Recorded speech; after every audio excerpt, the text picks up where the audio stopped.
modelos de ingeniería de software, así como otros elementos que son producto de la ingeniería de software misma, tienen características y requisitos que se deben cumplir.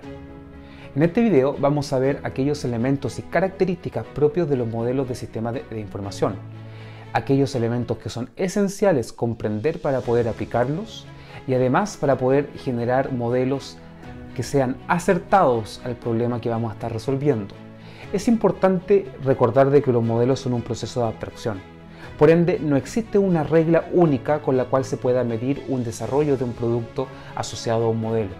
Eso mismo lo podemos contrastar, por ejemplo, con lo que corresponde al desarrollo de software mismo, en la cual uno puede medir la calidad del sistema de información a través de rúbricas, métricas, entre otros. Como el modelado es un proceso de abstracción, esto se hace un poco más difícil.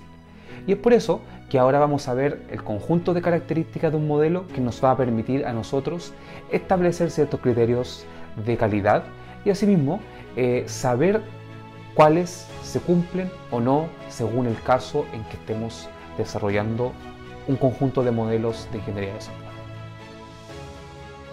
Los modelos a utilizar para sistemas de información debieran exhibir algunas características deseables, así como satisfacer algunos criterios de calidad. Además, estos modelos se pueden entender mejor de acuerdo a algunas propiedades, tales como su propósito, los límites, el ámbito, la aplicabilidad, la generalidad y la granularidad. Entonces se espera que los modelos que se utilicen tengan ciertas características que los hagan particularmente útiles para construir y comunicar.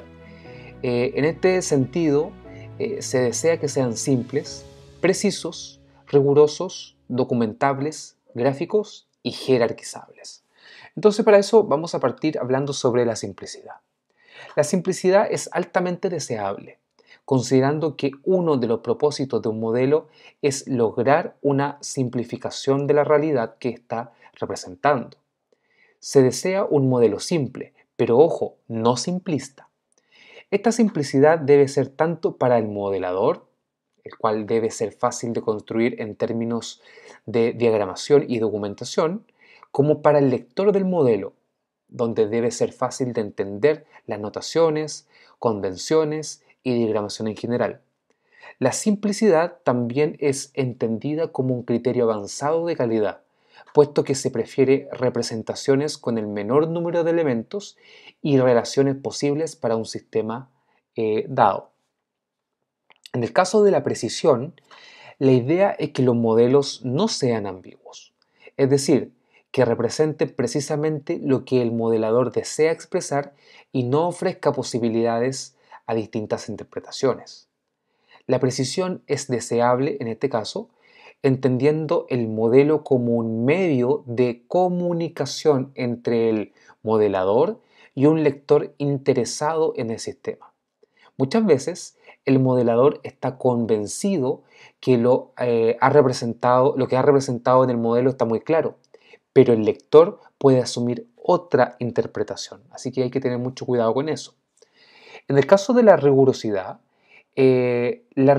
tiene que ver con la sistematicidad que el propio modelo puede exigir en su elaboración, o sea, qué tan sistemático nos queda. Generalmente la rigurosidad se alcanza por medio de la utilización de métodos formales, sustentados matemáticamente. Si un modelo es riguroso, puede entonces mostrar fácilmente errores cometidos por el modelador o situaciones que deben analizarse con respecto al sistema que se está modelando. Por ejemplo, algunos modelos pueden indicar que determinados registros nunca son consultados por el sistema, cuestionando con esto la existencia de esos registros o indicando la omisión de alguna consulta a la base de datos, por ejemplo. Por otra parte, la formalización de los modelos para aumentar su rigurosidad generan conflicto con la simplicidad, ya que los modelos son más difíciles de construir y de componer. En el caso de la documentación, que sean documentables significa que deben facilitar la posibilidad de adjuntar documentación a los modelos. En otras palabras, que los modelos no necesariamente muestren todos los detalles de una sola vez, sino que pueden presentar los aspectos más relevantes y los detalles pueden consultarse en alguna documentación asociada. Siempre es posible explicar narrativamente lo que se está representando en un modelo, pero esto dificulta la comprensión. La idea es que haya un adecuado complemento entre el modelo y su documentación detallada cuando ésta sea necesaria. En lo que refiere a la graficación, eh, un antiguo adagio, una imagen vale más que 1000 palabras. O sea, eso nos dice todo lo que necesitamos saber para la graficación. Entonces, es muy apropiado cuando de modelo se trata. O sea, el modelo es un dibujo, por ende, una imagen vale más que 1000 palabras. La gran mayoría de ellos son gráficos. Tenemos algunos más textuales, pero la mayoría son gráficos. Y los pocos que son textuales tienen más bien un rol complementario de documentación. Cada modelo adopta su convención gráfica. Esto trae una serie de símbolos, conectores, anotaciones, etcétera, que son propias de cada modelo. No obstante lo anterior, los modelos gráficos presentados en este curso son todos del tipo grafo, ¿ok? Entonces, son todos gráficos.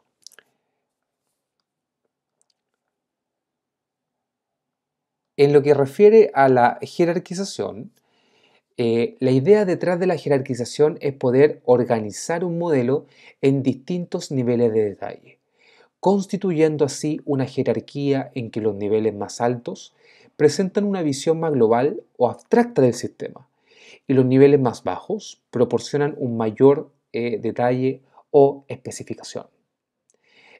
Algunos modelos pueden construirse de manera jerarquizada, como vemos aquí en la figura. En cambio, otros son jerarquizados una vez concluidos para obtener una visión más global.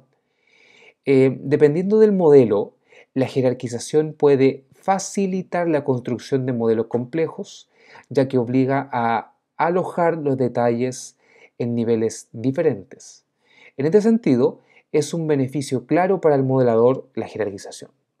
También es recomendable para un lector de modelo que puede comenzar a formarse una idea general del sistema conociendo primero los niveles más abstractos, pasando al detalle al examinar los niveles inferiores. En algunos casos, la jerarquización es además recursiva. Esto quiere decir que los componentes entre los distintos niveles son siempre los mismos. No aparecen componentes de distinta naturaleza a medida que se aumenta la abstracción en los niveles superiores. Esto implica que se mantiene la misma notación del modelo en todos los niveles. Por ejemplo, veamos la figura que tenemos acá. En este caso, lo que estamos viendo acá es que en el diagrama de flujo de datos, a ese diagrama se le va a llamar DFD, diagrama de flujo de datos, que no es lo mismo que un diagrama de flujo de un flowchart. Un conjunto de procesos es un conjunto de procesos en un determinado nivel configura también un proceso de más alto nivel. En este caso, por ejemplo, vemos que el 3 se expande y define otro proceso, o sea, otro modelo más con una serie de elementos que en su conjunto componen el número 3, que está en un nivel más alto. Cuando la jerarquización no es recursiva, como el modelo de entidad-relación que vemos acá, este de acá, en un nivel detallado se sostienen entidades y en un nivel superior se contiene clúster. Esto implica diferentes notaciones entre los niveles de los modelos jerarquizados, pero los componentes se repiten. Criterios de calidad de los modelos.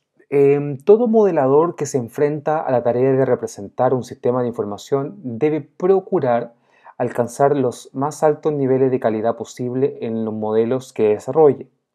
Aun cuando la calidad de un modelo no pueda hasta ahora cuantificarse, sí es posible establecer ciertos criterios con los cuales se puede analizar y mejorar. Los criterios de calidad pueden clasificarse en básicos y avanzados. Los criterios básicos tratan de aquellos aspectos mínimos que se espera que tenga un modelo. Sin ellos, definitivamente, el modelo sería inútil. Y mientras, por el otro lado, tenemos los criterios avanzados, los criterios avanzados son adicionales y tratan de aspectos más complejos y sutiles. No son indispensables, pero son frecuentemente utilizados por modeladores experimentados. Los criterios básicos son los de completitud, correctitud y opcionalmente tenemos la temporalidad.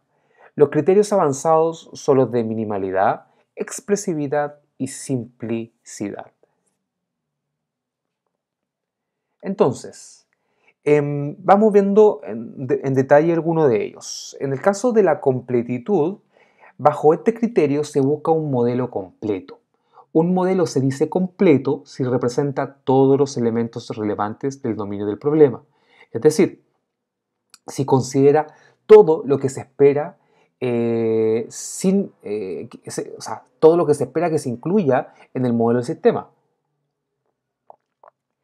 Este criterio es básico porque, salvo excepciones muy particulares, siempre interesa incluir todo lo relevante de un sistema en un modelo. Los modelos incompletos son útiles apenas parcialmente. Por ejemplo, un modelador puede omitir la representación de los productos en un modelo de un sistema de compras de una empresa. Esta omisión es grave y puede ser fácilmente constatada, pero no siempre es tan fácil detectar un modelo incompleto.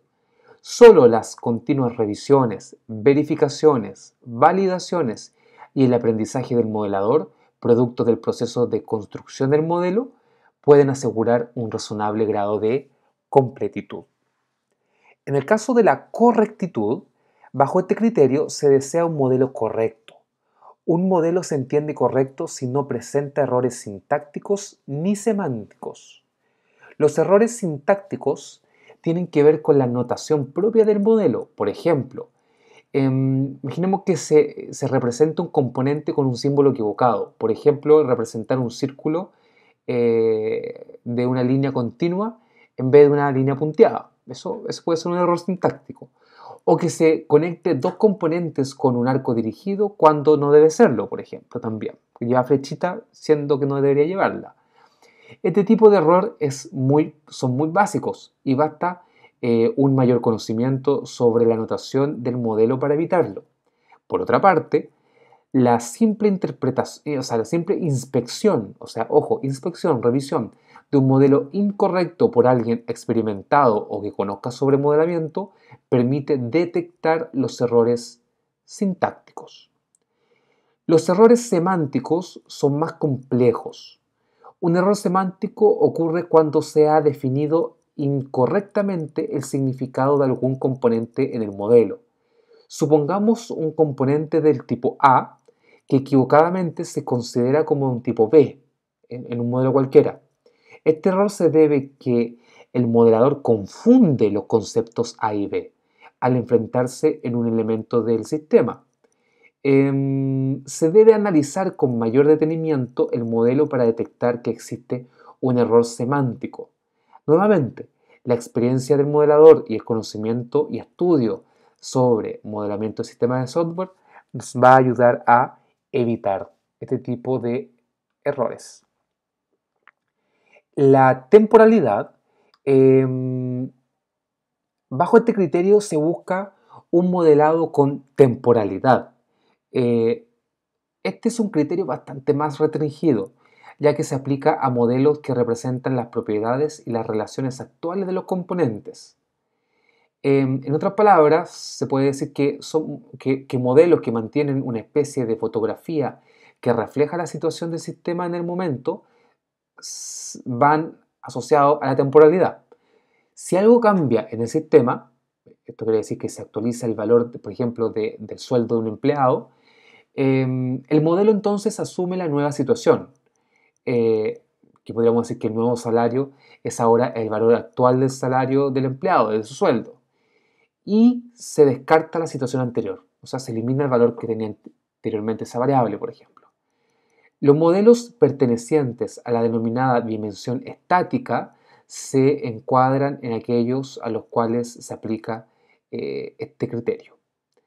Un modelo se dice con temporalidad si refleja adecuadamente el histórico de las modificaciones a las propiedades y a las relaciones entre los componentes del modelo, es decir, logra representar las situaciones anteriores a la actual conjuntamente con la actual. Por ejemplo, en el ejemplo que ya dábamos anteriormente, se podría conocer los valores actual y anterior del sueldo del empleado. Para lograr temporalidad a partir de un modelo que no la considere, se debe introducir algunas transformaciones que capturen la historia. Este criterio se entiende como básico, porque la necesidad de mantener históricos es propia del sistema que se esté modelando y muchas veces se incluye implícitamente como parte integral del modelo. Sin embargo, también existen muchos sistemas que no requieren ningún histórico y por lo tanto no es necesario aplicar criterios de temporalidad. Por esta razón, este criterio es opcional.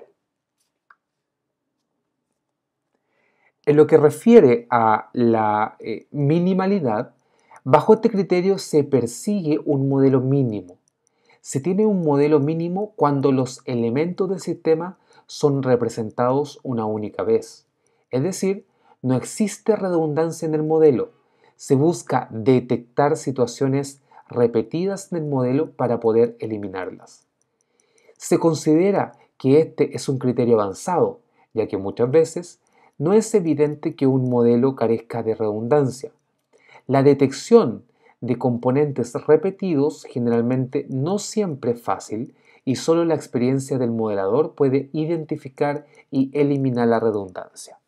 En lo que refiere a la expresividad, con este criterio se busca un modelo expresivo. Un modelo se entiende expresivo cuando representa los elementos del sistema, sin requerir el aporte de información adicional. En otras palabras, un modelo expresivo es autoexplicativo, ya que deja explícitos todos los componentes y sus propiedades y relaciones. La expresividad es un criterio avanzado, ya que exige la experiencia del modelador en el sentido de decidir qué debe quedar destacado en el modelo y qué no. Las transformaciones que se aplican a un modelo para aumentar su expresividad generalmente significan aumentar la complejidad del modelo al agregar nuevos componentes, propiedades o relaciones. Esto puede entrar en conflicto con el criterio de simplicidad a seguir, así que hay que tener mucho ojo. En el caso de la simplicidad, bajo este criterio se desea un modelo simple. La simplicidad es un concepto relativo, es decir, dependerá de la comparación con otra versión del modelo del mismo sistema. En este sentido, se prefiere utilizar representaciones alternativas lo menos complejas posibles, es decir, alcanzar un modelo que representa lo mismo, pero con un menor número de componentes, propiedades y relaciones. Este criterio es claramente avanzado, por cuanto exige la pericia del modelador para seleccionar las representaciones alternativas más simples para cada situación incluida en el modelo. Cuando se busca simplificar un modelo, puede disminuirse su expresividad generando un conflicto con el criterio anterior. Muchas veces los criterios de expresividad y simplicidad son contrapuestos. Una transformación para aumentar la expresividad puede terminar complicando el modelo. Una transformación para simplificar un modelo puede terminar quitándole expresividad. Entonces ahí tenemos un conflicto. Es natural entonces preguntarse ante un conflicto cuál de los dos criterios debe privilegiarse. La respuesta no es única. Dependerá de factores específicos del modelo y también de las decisiones que toma el modelador. En este caso podemos tomar en cuenta la complejidad del sistema, aspectos destacables del mismo, estándares, actores involucrados, experiencia del modelador, entre otros. No obstante, lo anterior es posible, no obstante lo anterior, es posible entregar una recomendación muy general que se grafica en la figura que vemos en la slide. Vamos a activar un poquito el lápiz. Para sistemas relativamente simples, en este caso está hablando acá de la complejidad del modelado por un lado el eje X, el eje Y nos presenta la información del criterio de calidad y la simplicidad va asociado, por ende aquí está el punto de corte. Entonces, para los sistemas relativamente simples, la expresividad puede ser considerada como más importante que la simplicidad en vista de que la complejidad intrínseca, o sea, propia de esto, de un modelo, se clasifica como alta. En una situación intermedia, cuando la complejidad relativa del sistema es un poco más alta, la simplicidad se equipara con la expresividad. Y ahí tenemos el punto de corte que acabamos de hablar. Por lo tanto, se debe analizar caso a caso si se privilegia un modelo simple o un modelo expresivo.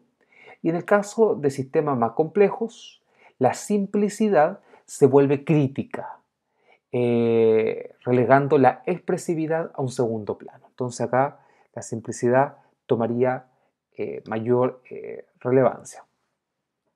Los modelos utilizados en sistemas de información tienen algunas propiedades destacables. Entre estas se encuentran el propósito del modelo, los límites, el ámbito del modelo, la aplicabilidad del mismo, la generalidad que presenta y la granularidad. Estas propiedades las vamos a ver a continuación. Vamos a partir hablando del propósito. Un modelo constituye una representación de un sistema, eso tenemos que tenerlo clarísimo.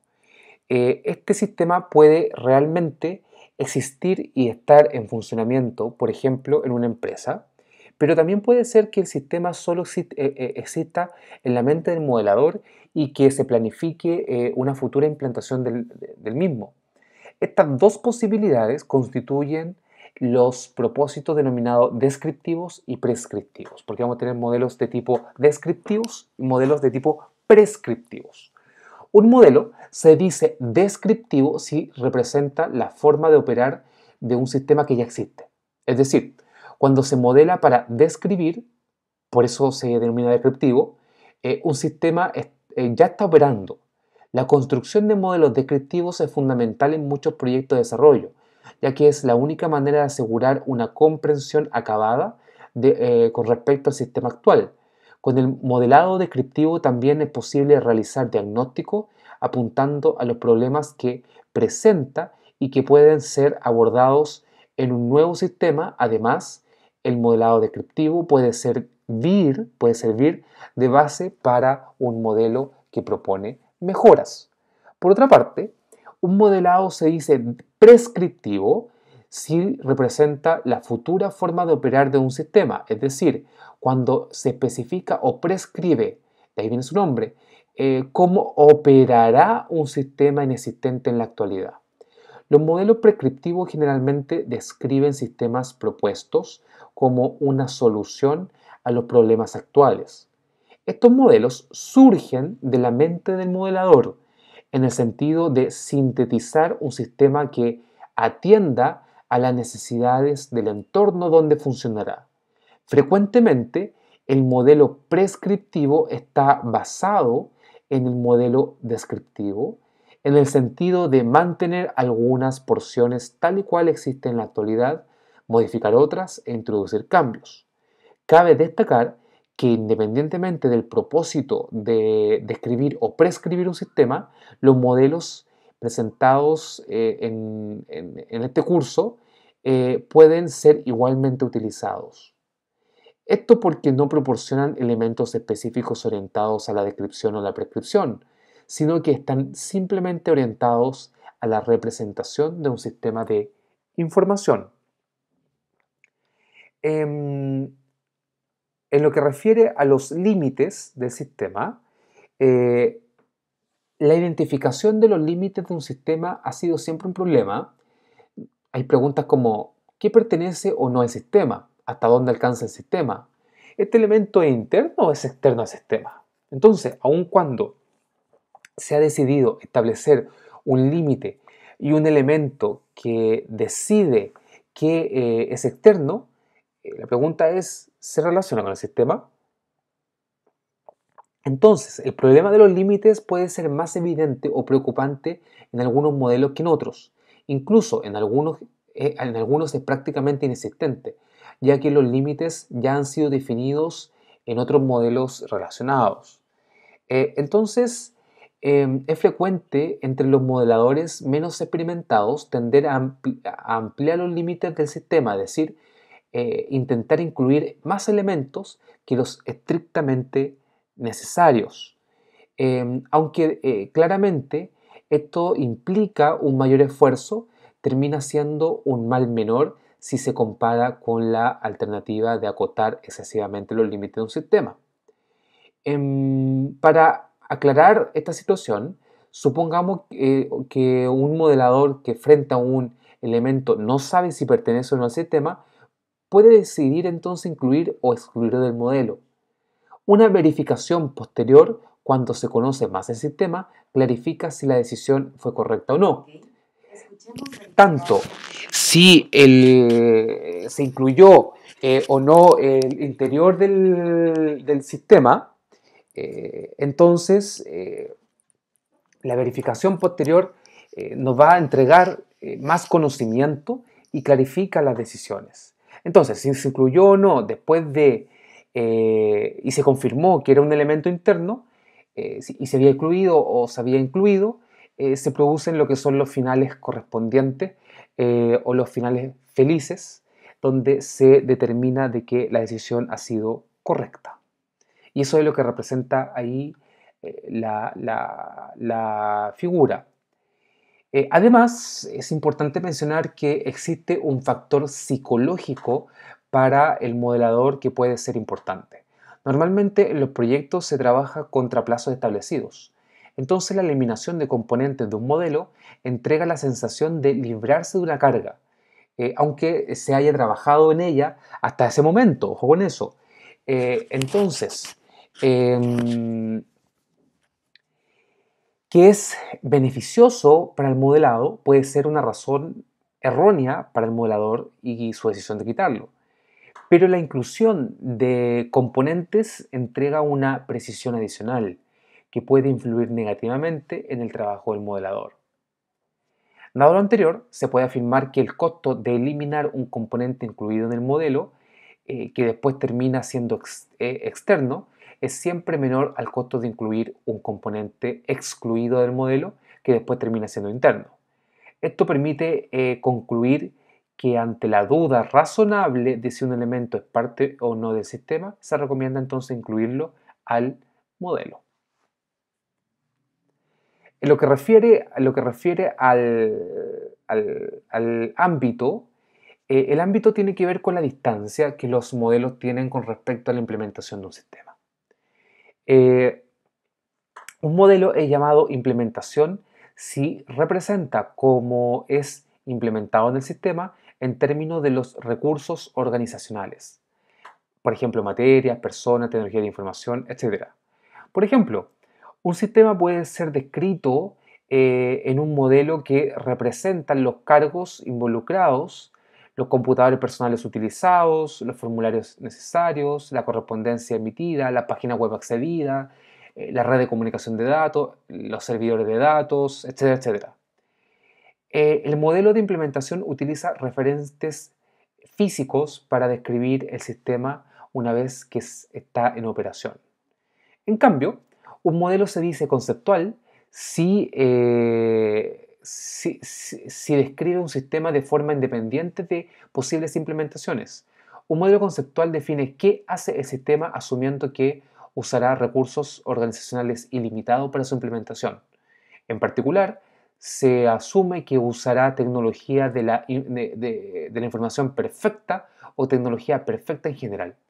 La tecnología perfecta consiste en procesadores, contenedores, transmisores de datos con capacidad y velocidades infinitas. Es muy ideal que no tienen costo ni consumen energía. Entonces eso tenemos claro de que no existe. Es interesante destacar, bueno, antes de eso, que es importante destacar que los modelos de implementación son importantes también porque eh, eh, deben construirse posterior a la clarificación de la esencia del sistema. Eh, es interesante destacar que en estos ámbitos conceptual y de implementación también se denominan relativamente como físico y lógico, o algunos autores dicen que son ideal o real, de alto y bajo nivel, entre otros. Lo que requiere o refiere a la aplicabilidad, aun cuando los modelos son presentados, aunque aun cuando los modelos presentados en este curso lo hacemos de una forma que sirvan para representar sistemas de información, su aplicabilidad es muy amplia. Hay modelos que más adelante vamos a entender y ver que incluso son aplicados en negocios. Entonces, en base a eso, en la figura que vemos, se muestra la concepción de una jerarquía de sistemas. Se entiende entonces que el sistema de información posee un subsistema de software y que a su vez el sistema de negocios tiene un subsistema de información. Por ejemplo, un proceso de negocio puede considerar desde que un cliente solicita servicios a un ejecutivo, pasando por la habilitación de los servicios hecha por un técnico en el domicilio del cliente, hasta la aceptación satisfactoria de los mismos por el cliente. Em, Dado que los modelos son aplicables a los sistemas de información y estos están naturalmente integrados eh, tanto con el supersistema de negocio como con los subsistemas de software, entonces naturalmente los modelos de estos tres sistemas están también íntimamente integrados. Un modelo de un sistema de negocio debe incluir como una de sus partes un modelo más detallado para un sistema de información y este a su vez debe considerar un modelo más detallado para el sistema de software. Esto nos da luces de la amplia aplicabilidad de los modelos que se utilizan para los sistemas de información. De hecho, los modelos presentados en este curso y que vamos a ver más adelante pueden aplicarse en buena parte para modelar negocios y software. En el caso de la granularidad, de la generalidad, primero, la generalidad de un modelo tiene que ver con la probabilidad de que sufra modificaciones en el corto o mediano plazo. Es altamente inconveniente que es altamente inconveniente el que frecuentemente se deba introducir cambios en el modelo para adecuarlo o actualizarlo. Un buen modelador debe tratar de plantear un modelo que lo más general posible para acomodar situaciones futuras con un mínimo impacto. En este sentido, la generalidad también podría entenderse como un criterio de calidad de los modelos. En el caso de la granularidad y la ley de la complejidad inevitable, nos vamos a encontrar de que la granulometría o granularidad de los modelos es una medida relativa respecto de la complejidad o tamaño promedio de los componentes o granos incluidos. Es una medida relativa porque permite comparar dos modelos y afirmar que tienen diferente granularidad e intenta reflejar cuánta complejidad o abstracción está representada en los componentes del modelo. Supongamos que dos modeladores se enfrentan a la necesidad de representar un sistema dado por un cliente. Y aquí vemos la figura, y uno de ellos decide representar tres componentes y sus respectivas relaciones en un modelo, y otro decide incluir 15 componentes y la relación entre su modelo. Asumiendo que ambos modelos están correctos y dado que está representado el mismo sistema, los modelos son equivalentes, pero tienen diferente granularidad. Los tres componentes del modelo de la figura que vemos a continuación necesariamente son más complejos y abstractos en promedio que los 15 componentes de la figura misma.